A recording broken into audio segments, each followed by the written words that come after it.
Mga kasayan, share ko lang sa inyo kung paano maiwasan yung pagkasunog ng wirings ng ating motor. At saka yung sumasabay yung park light, sumasabay yung headlight sa sa signal light. Ito yung dahilan niya kasayan ha, ibibigay ko agad sa inyo.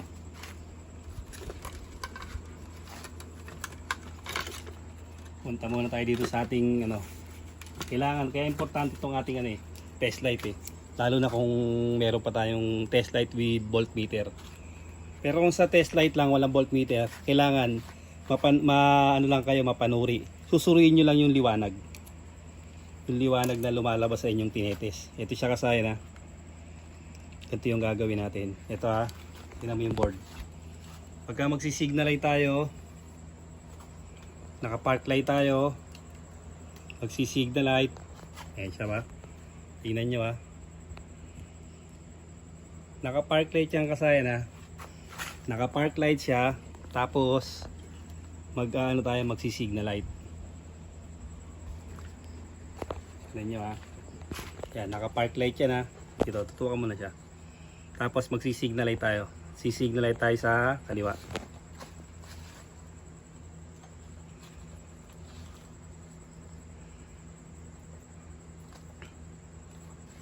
Yan. Kasi signal tayo sa kaliwa Tingnan nyo. Dito. Nagsisignal tayo sa kaliwa. Tapos dito sa may board, kung mapapansin nyo, nag-hazard siya. Tapos yung park light natin sumasabay.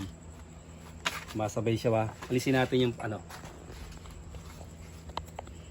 alisin natin yung signal light. Okay na siya. Ayan o. Hindi siya gumagalaw. Kaya nito, ganito yung gagawin natin. Magte-test tayo dito. Ito ha. Tingnan nyo ha. Te-test natin yung ground. Ito yung ground natin ha. Tapos, punta tayo sa positive. Pwedeng positive ng battery o accessory wire. Ito accessory wire na lang para malapit. Yung reading natin ay ilan? 11.2, 11.0. O yan na. Yan ang ating reading. 11. Tapos punta naman tayo sa body ground. Sa body ground naman natin yung reading niya 11.9. 11.9. Ayan siya, 11.8. Sa ground natin, ayan siya, ito isang tumpok na to, ground niya, yung kulay green. Ayan na. 11, 10.9. Tapos bumababa pa siya. Ito yun ha. Tapos ang ginawa natin, nag body ground tayo. Sa body ground to. Dito, tutok mo dito. Ito yan o. Ito nakakabit, may eye terminal. Kasi yung busina bilang nawala, humihina, hindi tumutunog. Yung pala, mababa yung reading ng ating yung ating ground. Yan ha. Tapos pagka nandito tayo sa ground, 11.9, 11.8 yung reading niya. Ayan siya, bukas yung park light. Ngayon kasayan, ang gagawin nyo pagka ganito, ito, kagaya ng busina, hindi siya bumubusina, inilipat ko siya sa body ground. Ngayon, itetest nyo lang naman yung body ground kung magpapareha siya. Ito, ganito yung gagawin nyo. Kaya ito, maganda yung gantong test light kasi may na siya. Ngayon, kung wala kayong ganito, tingnan nyo yung liwanag ha. Suriin nyo, kailangan parehas yung liwanag. Kailan yung reading?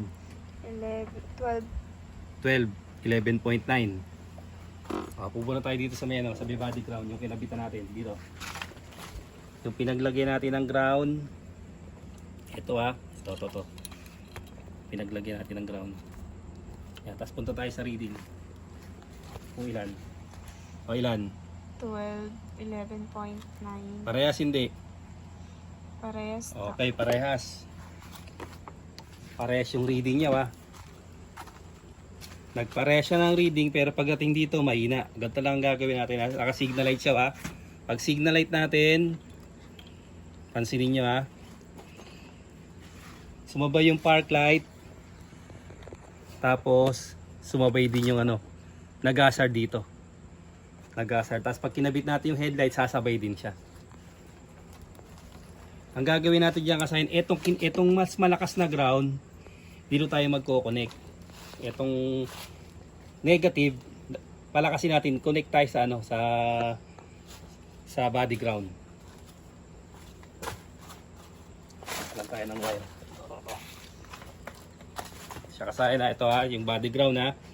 Kukonek natin, pansinin nyo ha. Yan. Tapos pansinin mo yung mag-hazard ha. Di ba nag-hazard siya? Oh, ito, i-connect natin sa body ground. Pansinin mo kung nag-hazard pa siya. Nag-hazard pa? Hindi na po. Nag-blink pa yung ano. Hindi na Oh, yan. dito. At ibig sabihin to kasi ang naging sakit nito, kulang siya ng ground. Ayan, tingnan nyo. Naging ano na siya, hindi na siya nag-hazard. Isa na lang. Kulang yung ground. Yun ang kadalasan nagiging sakit. Nag-hazard pag nag-signal light ka, sasabay yung ano natin. Sasabay yung park light o yung headlight.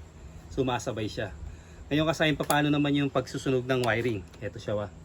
Ito yung dahilan yan. Dito tayo. Kaya nasusunugan to ng wiring. Ito unang-una, ang stock ng mga carb kadalasan 10 lang siya. Tutukan mo kung kita yung 20. Ito na may number rin sa taas. Tutukan mo. Kita to. Tutukan mo, lakihan mo para ano.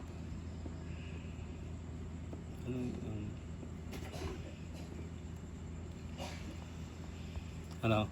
20 kita. Opo. 20 yan. Ito kasi pagka kulay dilaw 20 yan. Pag kulay blue 15. Pag kulay 10 ay pag kulay red 10.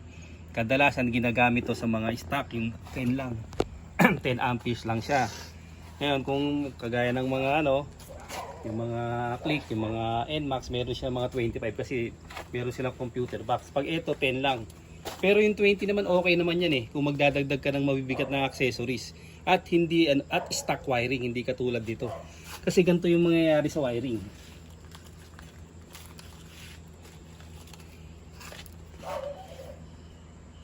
Ganito yung mangyayari sa wiring yan. Ang mangyayari sa wiring yan, mga sunog kahit bago pa. Sunog na kagad yung ano, ito, kagaya nito, mga accessory wire. Bagong bago pa siya. Ayan. Ano pa to kasi na wala pang isang buwan yung wiring nito ah. Pina-wiring lang nila tapos nilipat lang sa atin para ano. Sabi ko i-wiring natin ng panibago kasi laging may ano, laging may umuusok eh, yung mga sunog-sunog na yan. Putol-putol na yung mga ano. Nagkakaroon ng mga ano tapos wala nang laman yung mga dulo.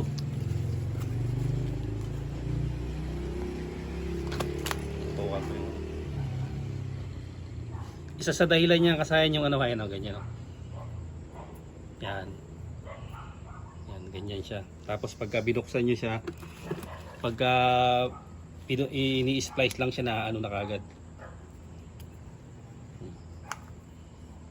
Maitim na kagad siya. Hindi na siya madilaw. You know? Maitim na. Kaya yung 20 amperes hindi pwede sa kanya kasi ano to eh, replacement. Ito pa mga sunog oh. Dapat to mga 10 lang yung ano niya. Ayun oh. Sunog yan kasi ano, dikit-dikit oh.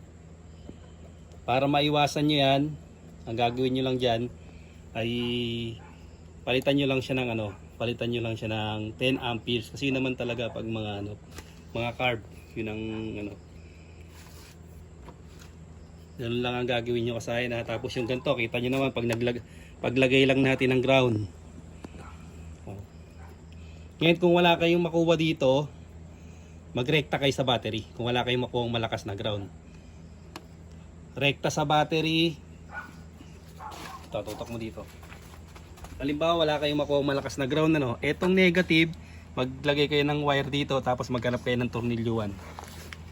Halimbawa sa makina, ito halimbawa dyan ano, magkapit lang kayo para automatic hanggang sa likod at harap automatic magkakaroon siya ng ano. Ayan, ganun lang kasi na sana nakatulong sa inyo yung simpleng video natin na about sa kumukurap-kurap, kumasabay-sabay sa blink yung ilaw, yung headlight, yung park light. Hanggang dito na lang mga kasayan, salamat sa panonood.